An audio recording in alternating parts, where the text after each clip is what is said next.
ఫ్యూచర్లో ఏ ప్రభుత్వాలు వచ్చినా ఎవరు ముఖ్యమంత్రి అయినా మార్చలేని విధంగా అమరావతి ఆంధ్రప్రదేశ్ రాజధాని ఒక చట్టం రూపొందించి ఈరోజు అనేకమైనటువంటి డెవలప్మెంట్ కార్యక్రమాలు అమరావతిలో జరుగుతున్నాయి.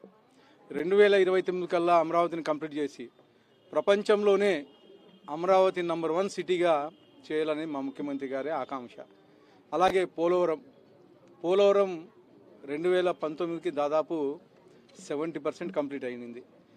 ఆ కంప్లీట్ అయిన దాన్ని మళ్ళీ 2019లో జగన్మోహన్ రెడ్డి అధికారంలోకి వచ్చిన తర్వాత అసలు పట్టించుకోకపోవడమే కాకుండా అలాగే వదిలేస్తే కాపర్ డ్యామ్ కొట్టుకెళ్ళి మళ్ళా 1200 కోట్ల రూపాయలు అడిషనల్గా ఖర్చు పెట్టే పరిస్థితి. మళ్ళీ 2024లోకి అధికారంలోకి వచ్చిన తర్వాత పోలవరం వచ్చేసి మన ఆంధ్రప్రదేశ్కి వెన్నెముక లాంటిది. అలాంటి పోలవరంని మళ్ళా ఈరోజు 2027 కల్లా గోదావరి పుష్కరాల లోపల కంప్లీట్ చేసి జాతికి అంకితం చేయాలని మా ముఖ్యమంత్రి గారి కృషి. ఇలా చెప్పుకుంటూ పోతే అనేకమైన సంక్షేమ కార్యక్రమాలు, అభివృద్ధి కార్యక్రమాలు చేశారు. ఇవన్నీ కేవలం ఎన్డీఏ కూటమి ప్రభుత్వం చలువ, మా ముఖ్యమంత్రి నారా చంద్రబాబు నాయుడుకి చలువ అని చెప్పేసి సిబిఎన్ బ్రాండ్ అని చెప్పేసి తెలియజేసుకుంటూ మరొకసారి అనంతపురం అర్బన్ నియోజకవర్గంలో దాదాపు 1296 కోట్ల రూపాయలతో సంక్షేమ కార్యక్రమాలు అయితేమి అభివృద్ధి కార్యక్రమాలు అయితే ఈ 2 ఏళ్ల కాలంలో చేపట్టడమే కాకుండా దాన్ని పనులుగా చేసి ఇప్పుడు మీరు చూస్తున్నారు, ఏ రోడ్డు తీసుకున్నా కానీ, ఏ డ్రైన్ తీసుకున్నా కానీ మొత్తం గత 5 ఏళ్లలో ఎక్కడే కానీ ఇక్కడ నిర్మించలేదు. కానీ ఈరోజు 2 ఏళ్ల కాలంలో అనేకమైనటువంటి డ్రైన్లు అయితేమి, రోడ్లు అయితేమి, అలాగే మౌలిక సదుపాయాలు అయితేమి ఇవన్నీ చేసిన ఘనత మా ఎన్డీఏ కూటమి ప్రభుత్వం అని చెప్పి తెలియజేస్తూ, భోగాపురం ఎయిర్పోర్టుకి ఎర్ర బస్ అయినా వస్తుందని కామెంట్ చేసిన జగన్మోహన్ రెడ్డి ఈరోజు ప్రపంచ ఎయిర్పోర్ట్లలోనే నంబర్ 1గా దిద్దబోతున్న ఎయిర్పోర్ట్ అది. అంటే మా ముఖ్యమంత్రి నారా చంద్రబాబు నాయుడు గారు ఏ కార్యక్రమం పట్టుకున్నా కానీ అది ప్రపంచంలోనే నంబర్ 1గా నిలిచే పరిస్థితి.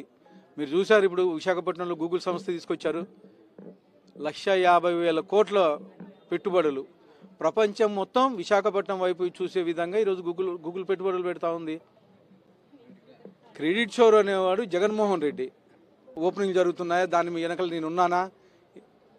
నేనున్నానని చెప్పేసి క్రెడిట్ షో చేసుకునేది జగన్మోహన్ రెడ్డి. కానీ మా సిబిఎన్ అంటేనే ఒక బ్రాండ్. ఆ సిబిఎన్కి అవసరం లేదు. సిబిఎన్ గారు ఎప్పుడు నేను తెచ్చానని ఎప్పుడు చెప్పలే. ప్రజలు చెప్తున్నారు, ప్రభుత్వాలు చెప్తున్నాయి. ఈరోజు భోగాపురం ఇంటర్నేషనల్ ఎయిర్పోర్టు భారతదేశంలోనే నంబర్ 1 స్థాయికి తీసుకువెళ్ళే విధంగా ఈరోజు అక్కడ ప్లేస్ అయితే ఏమి, తర్వాత ఎయిర్పోర్ట్ నిర్మించడం అయితే ఏమి, ఇవన్నీ కేవలం ఫస్ట్ ఇయర్ ఒకటే 60 లక్షల మంది ఆక్యుపెన్సీ ఉంటుందని చెప్పేసి ఎక్స్పెక్ట్ చేస్తున్నారు.